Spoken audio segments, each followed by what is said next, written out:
So what's up sa mga kahombre ko dyan? Makagagawa sa na naman nga pala to. At syempre mga kahombre ko, alam nyo na, today is the day kung saan atin pong matutunghayan ang mga biggest ever na mga matutulungin sa balat ng social media. Tunghayan natin mga kahombre ko. Hinahanap mo ba ako sa Facebook? I-follow mo na ako. Ito ang page ko. Sa mga hindi nakasubaybay, meron tayong ginawang video ukol sa influencer na si Rob Kalinga kung saan tinalakay natin ang mga kumakalat na di umano'y usap-usaping isa itong groomer at poverty porn star. Di umano, pakiintindi ha? I suggest na panuorin nyo muna ito ng ayos para maunawaan nyo ang video na ito. Kung ang KMJS lumipad ang aming team, Rob Kalingap naman ng manyak ang aming team. Uy, grabe ka naman. Yan mga manyak kasi ang mga kalingap. Tas kunwari ka-love team ang mga babae sa mga katropa niya. Ayun. Sabi dito sa nasabing video, na-trigger po ang kanilang ama na si Val Santos Matubang. Kung ano-ano na po ang pinagpo-post nito, no? Na-trigger siya without even knowing, most probably, yung context ng video. Siguro mga kahombre ko, nag-base lang siya sa clickbaiting namin na talents. Doon lang siya nag-base. And wala na po siyang ginawa, kundi ang mag-post ng masasama sa inyong lingkod. Wala namang problema doon mga kahombre ko, sanay naman tayo. Si Val Santos Matubang ay isang Filipino influencer at TV personality na nakilala noon bilang isang radio DJ at host. Pastor daw ito mga kahombre ko, as per you guys, so hindi tayo sure. Sa ngayon, mas nakilala si Val Santos Matubang sa pamamagitan ng pagiging content creator kung saan ay gumagawa ito ng mga sari-saring charity upload sa social media. Meron itong 1.5M subs sa YouTube at 2.5 followers sa Facebook mga kahombre ko, okay? Nagkaroon ng sari-saring mga post si Val Santos ukol sa nagawang video ni MG sa kanyang anak na si Kalinga Prab, kung saan nagbabasa lang tayo, ha? Tinamaan agad, nagbabasa lang ako. Ano ka ba naman? Unang post, Makagago, welcome to the Kalingap world. Sana hindi masira ang channel mo sa amin. Let's rebat. Ingat lang sa Kalingap dahil legit kaming charity vloggers, baka dito ka lalong magago, Papa Val. Anong sagot ko dito? Welcome sa mga kahombre ko. Welcome na welcome din. Kasi hindi porke marami kayo, kaya nyo nang umapak ng kung sino-sinong tao na kinocall out kayo. Na kumakatok sa inyo lang. Na, uy, mga boss, ayun lang ginawa ko Mga boss, baka naman pwede kayo magpaliwanag sa madla. Kasi ang dami kong natatanggap na messages, baka pwede kayo magpaliwanag kung totoo nga ba or hindi ang kanilang sinasabi sa inyo. So, dapat ba matakot ako? Kasi ang sinasabi nila, ingat ka lang sa Kalingap. Ayun ang sabi niya, baka dito ka lalong magago. Nakakatakot ba na i-bash ako ng mga tao? Parang ang liit naman ng utak ko kung ganun ang maiisip ko. Na dahil lang sa bash, titigil na ako? Hindi mo ko kilala.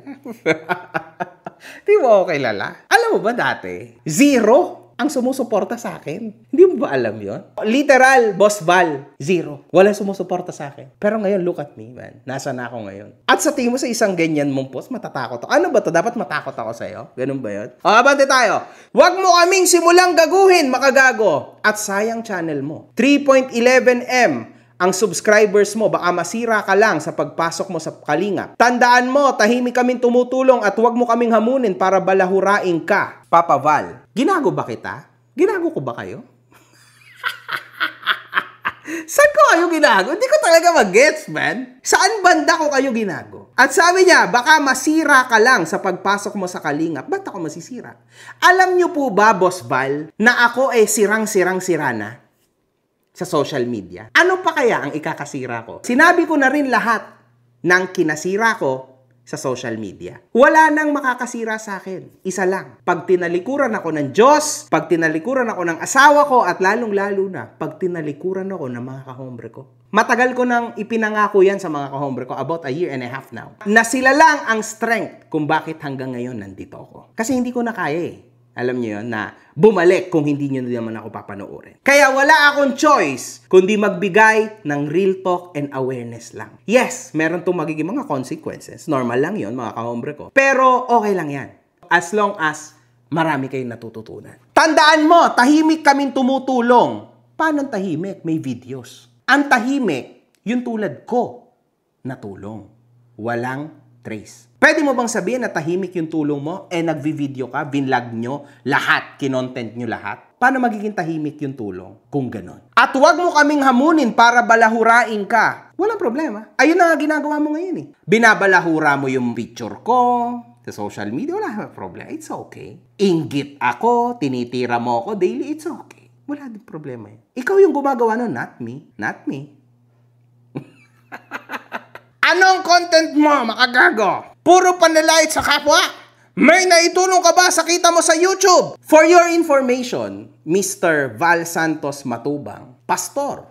Pastor siya, mga kahombre ko, sabi niya, no? Ministries, oh. Pastor, panlalait sa kapwa. It's been a year and maybe few months now na hindi ko na yan ginagawa. Paninira, a year and something ko na hindi ginagawa yan. Hindi ka updated, kaya dapat hindi ka bumabanat. Hindi mo alam, kaya dapat hindi ka babanat. Kasi, maedad ka na, di hamak, mas maedad ka kaysa sa akin. So, dapat, bago mo ilabas yung hinanaing mo, dapat sure ka 100% na totoo yon. Kasi pag hindi, dyan nalalabas na sinungaling ka. Panlalait sa kapwa.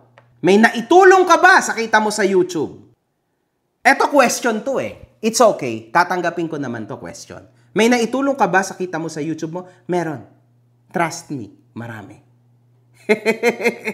Yes. Mag-research ka na lang, man. Ang Team Kalingap meron ng 251 na pabahay at libo-libong binigyan ng pag-asa para lang makaahon sa buhay. Marami kaming pinapaaral na kabataan na hirap sa buhay. Mr. Pastor Val, kinwestiyon ko ba to sa video ko? Did I ever question this? Na wala kang kwentang tao, na ikaw ganito ka, ganyan ka, wala kang naitulong. Meron ba akong sinabing ganun?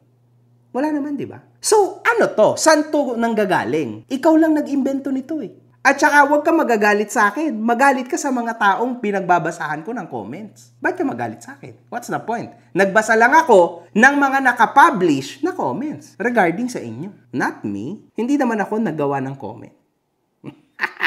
Yan ang logic. At huwag na huwag mong ibabalik at uulit-ulitin ang iyong naitulong. Kasi once na binabaoy mo yon, ekis na ang tulong. Dapat di mo sinasabi yan. 251 na pabahay. Tas marami na kaming tao na binigyan ng pag-asa para makaahon sa buhay. Bakit ayaw mo na yung mga tao na lang yung magpaliwanag nito? Bakit ikaw, pastor? Ba't ikaw mismo yung nagsasabi? Binubuhat mo yung bangko mo. Hindi siya ganun ka-okay. For me, mga kahombre ko. Para sa akin, ganun yun. At kung totoong pastor ka nga, dahil ministries, yung pangalan mo dito, may ministries, hindi ganito ang galawan ng pastor. Dapat ikaw, chill ka lang. Nasa edad ka na, tas ganito kang makipag-usap sa tao. Meron ba ganitong pastor, mga kahombre ko? Kasi yung mentor ko, pastor yun eh. Pero hindi siya ganito magsalita. This is crazy, man. Ano ang naiambag mo sa lipunan? Actually, wala naman ako naiambag sa lipunan eh. Lalo na at mas marami pa akong na-damage nung panahon ko, di ba? Pero ngayon, I am trying my best na ibahin at makapag-ambag sa mga naniniwala sa akin sa araw-araw nila, kaya ako araw-araw nag-upload. Kasi nakakatulong din daw ako, nakapagbigay din daw ako ng ligaya sa mga tao. Sabi ng mga tao ko, o yan ang ambag ko. Pero kung sasabihin mo na, nag-ambag ka ba? Nagbigay ka ba dito? Nagbigay ka ba dyan? Hindi. Alam mo kung bakit? May nakapagsabi sa akin one time. Paulit-ulit ko na ito sinasabi. No? Pagka poverty porn yung aking ginagalawan na content. Kapag hindi ka pa totoong milyonaryo, huwag ka munang tumulong. Tulungan mo muna sarili mo. Wala akong business po. Ano lang? Kape lang. Saka vlog. At yung mga taong malapit sa'yo, anak mo, kapatid mo, bago ka tumulong sa labas ng bahay mo. Kasi ano ang point ng iyong pagtulong sa mga tao, sa ibang mga taong nangangailangan, kung ikaw, mismong mga anak mo, pamilya mo, wala sa ayos ang kalagayan? What's the point of this? And then pangalawa, hindi naman masama ang tumulong. Wala naman akong sinabing ganyan. Okay ang tumulong. Okay naman ginagawa nyo eh. Kaso lang, bakit kailangan mo pang i-video? Kasi nga, ang sagot mo, foundation nga kami. O tama. So ibig sabihin, hindi galing sa'yo ang tulong. Parang nasa middle ka lang. So dapat ang pasalamatan mo yung mga sponsors. Kasi ang tunog dito, ikaw yun. Ang salita mo is ikaw yun mismo. Ayan ang sinasabi ko sa inyo. May halong yabang yung tunog. Kaya hindi siya masyado maganda. Paano yan? Pastor ka pa naman, tas ganito ka mag-explain, magsalita. Hindi siya okay. Para sa akin, huwag mo laitin at hamakin ang kapwa mo content creator. Ikaw nagsabi niyan. Content creator pala kayo. Content creator. Content creator. Ibig sabihin, content lang ang ginagawa nyo. Kasi content creator kayo. Ikaw mismo nagsabi niya. Ano ba ang pangunahing kita ng content creator? Monetization. Ano ba ang content nyo? Tumulong. Ano? Ano sa tingin nyo? Content creator lang pala siya. Content creator siya. Anong feeling mo ngayon? Na fans ka nila. Siya mismo, content creator daw siya. So, ibig sabihin, content lang yung ginagawa niyang tulong. Yun yun eh. Content creator. Kung may problema ka, makagago, magsampa ka ng kaso. Ba't ka magsasampa ng kaso? Wala naman ang problema sa inyo eh. My God. Ano ba na itulong mo sa lipunan? Inulit niya ulit. Ang Kalingap, inulit niya na naman. Meron ng 251 na pabahay na tinitirahan ngayon ng mahirap na Pilipino at marami kaming scholar at inaayudahan mula sa mga channel namin. Ayusin mo ang content mo. Maayos na ang content ko. Sobra. Manood ka para hindi ka nawawala sa hulog, Mr. Pastor. Isa pa! Eto, mga kahombre ko, no? Ayusin natin to. Tingnan natin mabuti. Maglalabas ako ng calculator dito. Total, paulit-ulit niya to sinasabi, no? 251 daw na bahay ang natayo niya. Ayon sa kanya, marami siyang mga mahihirap na nabigyan ng pag-asa. So, ibig sabihin nun, at marami siyang mahihirap na natulungan. So, ibig sabihin nun, mga kahombre ko, yung bahay ay livable. Tama? Kasi, kung hindi livable yung bahay, ibig sabihin, walang kwenta yung tinulong mo. Dapat di ka na tumulong. Now, magkano ba sa Pilipinas ang normal na bahay? Magkano ang normal na bahay sa Pinas? Yung totoong bahay, kasi uulitin ko sa inyo, nakapagbigay ng pag-asa at tumulong Iniyayabang niya 251 na pabahay. Bahay, mga kahombre ko Ibig sabihin, bahay na totoo. Ibig sabihin, may banyo, may mga kwarto, may living room, may kusina. Bahay. Grabe na to Minimum ng bahay, mga kahombre ko. Like, sobrang grabe na to, yung lupa pa. Huwag niyong kakalimutan yung lupa. Magkano ba ang lupa ngayon? Huwag na lang yung lupa. Huwag na tayo dyan, Diyos ko, kasi sasakit lang ulo natin. Kasi alam nga naman, nagtayo ka ng bahay kung saan-saan lang. Siyempre, hindi gano'n. Sabihin na lang natin na bahay na lang. Paggawa ng bahay, materyales, labor, labas, loob. Grabe na yung 500,000 pesos, mga kahombre ko. Like, grabe nang sobrang, wala pang tiles yon para sa akin. Wala pa yung tiles para sa akin. Baka wala pa rin pintura. Tasa na daw, 251 daw yun na pabahay niya. 251 times 251 na pabahay. 125.5 million pesos, mga kahombre ko. Now, this is straight facts. Hindi nyo natatanong. 125.5 million pesos. That's a lot of money. So, ibig sabihin nun, meron siyang gantong halaga at yung halaga na yan yung pinabahay niya. Ang tanong, saan mo po nakuha itong gantong kalaking pera? Sasabihin nyo, content creator. No. No, hindi. Hindi ka makakuha ng 125 million bilang content creator. Saan mo nakuha itong 125 Sa mga sponsors? Sa mga OFW? Sabi nila, di ba? Hindi ako sure. Pero yun ang sinasabi ng mga tao. Di hindi ikaw yun. Naging instrumento ka lang. Hindi mo dapat fineflex ito ng paulit-ulit. Yung mga achievements mo. Let them speak for you. 125.5 M, guys. Sa 251 na pabahay niya, hindi pa po kasama mga scholars daw. Sige, sabihin natin na sa foundation mo yan. May kaukulan ba yan na papeles? SEC, BIR, DTI. Kasi syempre nandyan sila, mga kahombre ko, para i-regulate yan. They are here to regulate kung ano man yang pumapasok sa foundation mo. Normal lang yun. Normal yun, mga kahombre ko.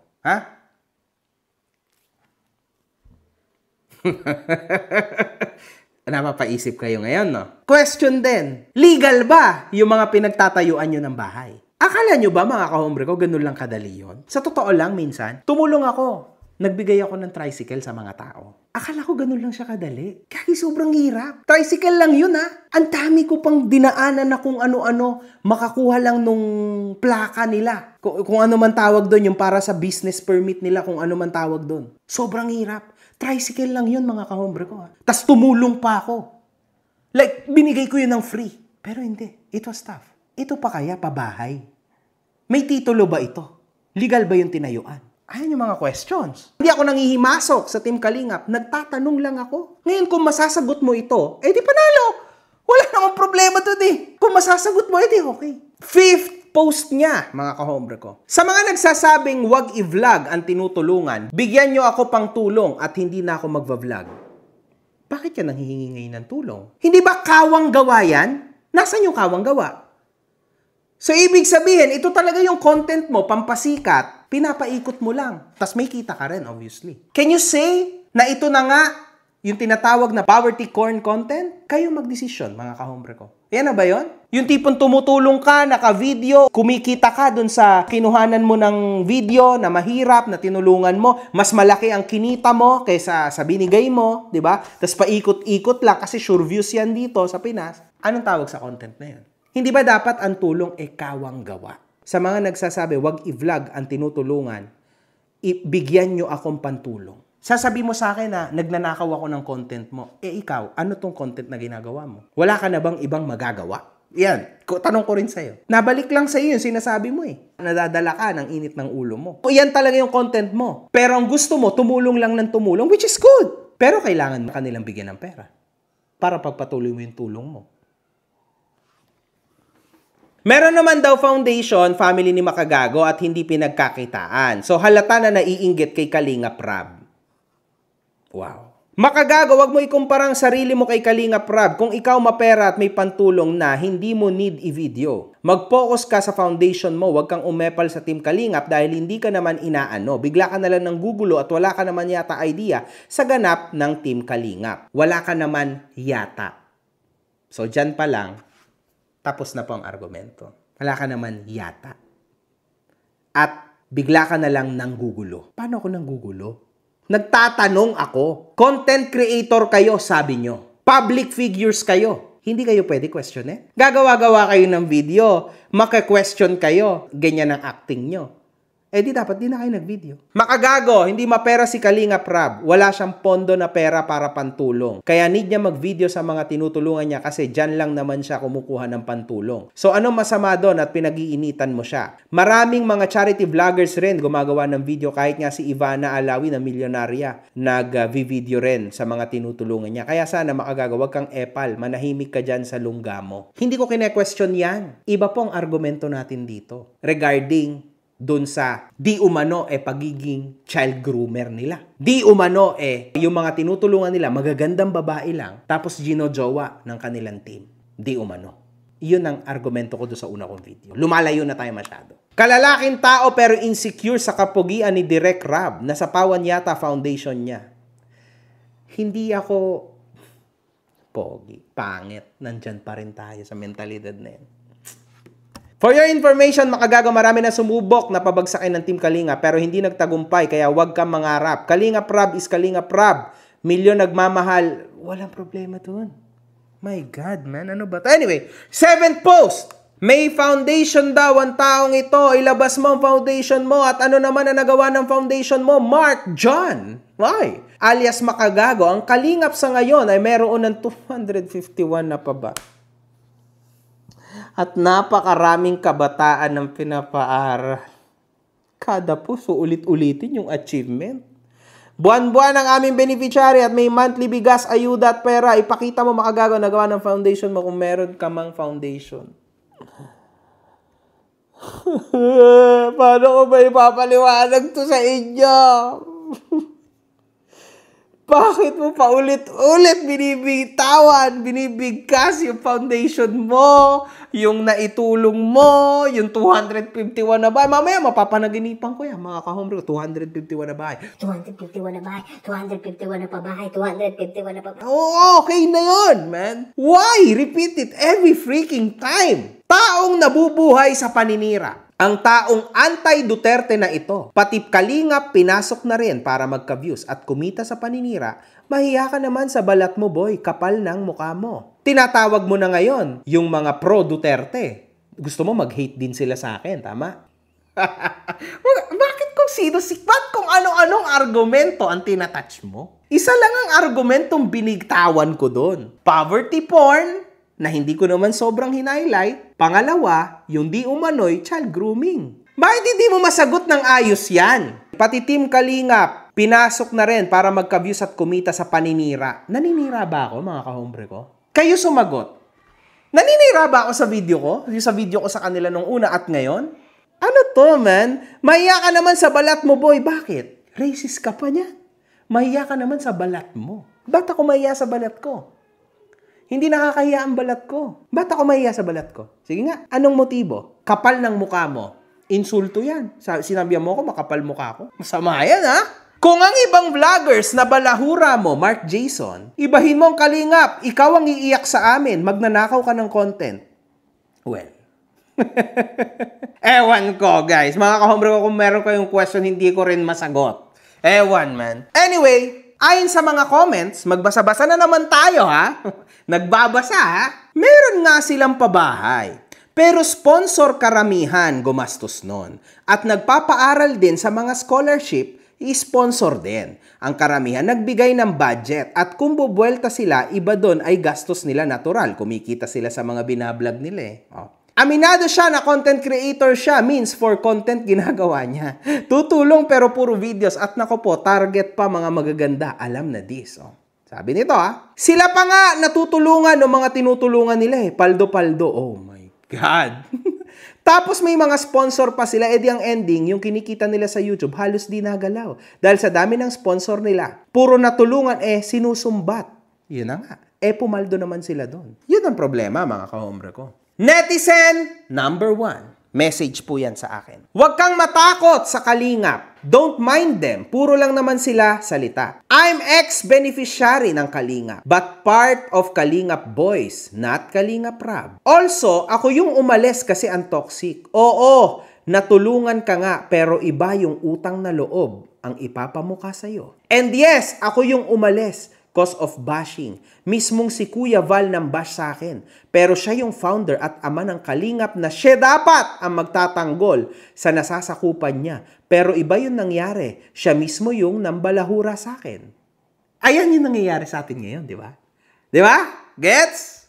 Tas ayan din yung nangyayari na paulit-ulit siya sa achievement. Exactly same sa message ito. Oy, something's connecting here. At kung ano-ano ang tinawag sa akin, wala akong kasalanan. Nandahil lang din sa love team, kaya ako nabash. Kasi pilit nilang sinisiksik na may gusto ako doon sa scouter ko. Pero wala naman talaga kasi may BF naman ako. Ginagawa nila ako ng issue para lang mabash ako. Kaya mas pinili ko na lang umalis at gumawa ng sariling YT channel. Netizen number 2. Boss MG, need face card para matulungan nila. Pero real talk, ang iba dun sa mga lalaki na pinapartner nila ay bading talaga. Kalingap, panggap lang for the views. Habang yung mga babae talagang nahuhulog na dun sa lalaki. Ginagamit pagiging inosente para pagkakitaan tapos ayun, naahon na sa buhay yung team nila, aray ko. Kaya pansinin nyo, walang nauwi sa totoong relasyon. Puro for clout. Ayoko lang mag-comment, makikilala nila ako. Pag may part 2, sali mo to para mapalakpakan sa mga muka. Ang putang inang yan.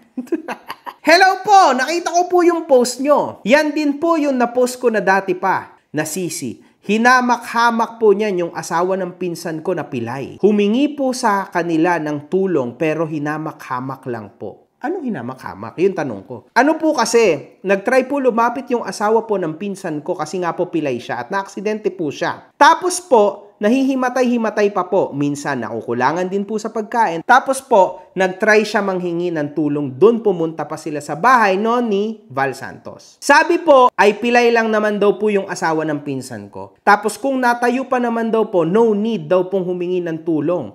At nagbabaka sakali lang naman po. At bagong panganak po yung pinsan ko ay parehas po silang di makakapagtrabaho. Okay, yan ang sagot. Kahit baga po panggamot sana. Kaya lang po umuwi sila ng walang napala kundi pangpapahiya lang na aksidente daw sa laot. Mga kahombre ko, yung kanyang pinsan, sabi niya. Kawawa ho talaga pag umalis sa kanila, tulad ng Angels na ayoko na po i-name drop. Pinagtutulungan po ng mga reactors niya na sirain talaga, halos bastusin nilang pagkatao. Nire-report nga nila yung FB account ng dating Angels na tumiwalag sa kanila. Ngayon po, sa tingin nyo, di yan utos ng Rab na yan?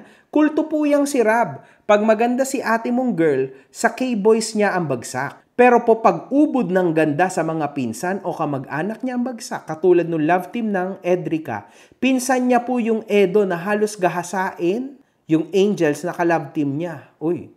Habang on-cam, syempre si ate mong girl, di makapalag na maigi, pumipiglas na nga po kitang-kita sa cam. Panuurin nyo na lang po yung Edrica love team ni Rab. Malalaman nyo po ang kasagutan. Magnanakaw po si Rab ng Angels, may vlogger po yan na ninakawan niya ng Angels, kaya Sir Mac, ako ba yun, Sir Mac? Please po, wag nyo naman pong i-expo. Okay, walang problema. May kasalanan din po ang mga parents ng mga Angels na yan. Easy money and house and lots po ang kapalit. Netizens, waiting for part 2, boss. I know them personally dahil isa sa Kalingap boys niya ay kamag-anak ko. Oh my God. Lagi kong sinasabi sa kanya na one of these days may makakapansin ng content nila. Example na lang, si Rachel na natulungan nilang pabahayan na naging love team ng pinsan niyang si Roel at kalaunan naging magjowa in real life. Oo, legit yan. Madami silang napagawa na sariling bahay pero hindi yan galing mismo sa sarili nilang pera. All of that is sponsors, pati mga OFW nag-i-sponsor dyan kung tutuusin. Malaki din kinikita nila dyan. Bonus na lang yung kinikita ng page at channels nila. Yung tulong lang mismo nila dyan ay sila lang naging tulay. Yun nga yung sabi ko, di ba? Para makalikom ng donations at sponsorships. Pero no bad comment sa bahay nilang pinapagawa. Puro solid, oh. Di ba? At so ibig sabihin, solid yung ginagawa nilang bahay. So tama nga. Nasa mga 500k, di ba? Eto, sabi ng ating kaibigan na si Naj Abdul, sikat to na motovlogger, no? Sa tingin nyo, mabuti ba tong ginagawa ng mga vlogger? Alam nyo ba kung magkano kita ng mga vlogger sa content na tulong sa mahirap? O yan sabi niya yan. Dito sa Facebook, kapag umabot ng 1 million Philippine views, maaaring kumita si vlogger ng 20,000 pesos pataas. Ang ibang mga videos kung umaabot ng 1.3 M views ay kumita ng 40,000 pesos. It depends on the video and how many ads appear on it. Kung umabot ng 5 M views ang isang video ng vlogger na nagbigay ng pera sa mga mahirap tapos kumita siya ng halimbawa 80k, magkano ang dapat niyang ibigay sa taong nasa video niya? Kung 5k or 10k ang binibigay nila sa mga mahirap, is this unfair? Is this exploitation? Or is this a fair trade? Because the vlogger and the person gets money. Matalino to. Kaya nga puro question para walang kaso. Ganun yun mga kahombre ko. From Camarines Norte po ako. Mga pinapalove team po talaga ni Kalingap Rab ang mga staff niya sa mga nakukuha mga bata na magaganda. Isang beses may nilapit ako sa kanilang pamilya na need talaga ng tulong. Ang sagot kong wala daw bang asawa ang tutulungan. Oh my God. Katulong-tulong naman talaga yung pamilyang yon. Pero mas pinipili nila yung mga bata at magaganda. Scripted naman lahat yan. Yung mga staff pa nilang history hindi magaganda, lalo yung na yan, na puro panganay ang mga anak. Sa mga nagiging babae niya tapos ipapalove team sa bata, kawawa, malalaman-laman na lang na buntis na din yung babae. May isang babaeng netizen, mga kahombre ko, na nag-chat kay MG at ibinulgar ang katotohanan kay Kalingap Rab. Pwede rin to. Maybe madadala din natin to sa isang interview. Una sa lahat, sila po ay isang malaking fake charity vloggers. Yes, tama po, fake. They only do all the helping in front of the camera. Pagpatay ng camera, patay din ang pagiging matulungin. Bakit ko ito nasabi? Minsan na ako nakasama sa team nila at tumira sa kanila. Kapag may taong humingi ng tulong nakakatok sa bahay niya ni Kalingap Rab, ipapasabi niya na wala siya kahit ang totoo ando naman siya sa loob. Oops. Kung minsan naman, magpe-pretend ang mga nasa bahay na walang naririnig at hihintayin na lang nila na umalis ang humihingi ng tulong. Maging ang batang alaga nito na si Gmail na tinutulungan nila at ipinapalabas nilang ampon nila at mahal na mahal nila ay mahal lang din sa harap ng kamera. Nasaksihan ko kung paanong kapag may vlog ang batang ito ay pinapatulog sa loob ng bahay, sa loob ng kwarto. Pinagmumukha ba na dun siya talaga nag-i-stay? Pero ang totoo sa extension siya ng bahay nila pinapatulog. Nung buntis ang kanyang asawa, ginagawang taga-akyat baba sa hagdan ng bata para minsan dalhan ng pagkain o kung ano man. Weird kasi may helper naman sila. Iaasa pa sa bata na tinutulungan ko, no? Ang batang ito ay minsan ding mapagbiro at pasaway. Naikwento lang sa akin na minsan sa sasakyan nila Kalingap Rab, napamura ang batang ito ng paulit-ulit dahil sa paglalaro. Gmail, isa pang mura mo. Papalayasin kita. Iyan daw ang exact words ni Kalingap Rab. Sana po talaga mapagtuunan ng pansin ang mga ginagawa ng taong ito dahil kawawa naman ang bata. Pinag-aaral nga pero di binibigyan ng baon. Kaya nakakahingi sa mga klase or kakilala na nasa school. Ang mga tinutulungan pong babae niyan ay hindi ko rin alam kung totoong para nga ba sa benefit lang ng tinutulungan or para sa benefit nila lahat. Kung hindi nyo po alam, scripted po lahat ng contents niyan. Binubuo niya talaga ang team nila na puro lalaki at ila-love team sa mga magagandang babae at tinutulungan dahil mas patok sa manonood ang love team. Oh, yan. Views equals more sponsors, and more sponsors equals more money. Speaking of sponsors, binabagsak ang mga padala ng sponsors sa mga tinutulungan sa bahay nila Kalingap. Minsan naming naitanong sa kanya kung ipapadala na ba yon agad. Ang sagot ng vlogger ay hindi pa, dahil pipili pa sila at nung makapili ay ang itinitira nila yung hindi masyadong maganda. Kaya sana ang mga sponsor ay siguraduhin din na lahat ng pinapadala nila ay nakakarating sa mga tinutulungan nila. Marami pa po ako masasabi, MG. Pero dyan ko na muna tatapusin. Nag-send rin ito ng isang screenshot kung saan ang batang tinutukoy nila ay ang nasa larawan. Ngayon, mga kahombre ko, ako ba ay naninira sa mga taong ito? Kayo na po ang bahalang magdesisyon. Kasi sa totoo lang, ako para sa akin, I am just here for complete awareness. Okay? Yun lang. At, syempre, tumugon na rin ako sa mga nagme-message sa akin. And syempre, for the views to. And for money too. Ganun talaga. Pero mas maganda yan kaysa maging fake ka. I am here to be real to you guys. Wala! With fucking facts. Mga putang ina nyo kayo.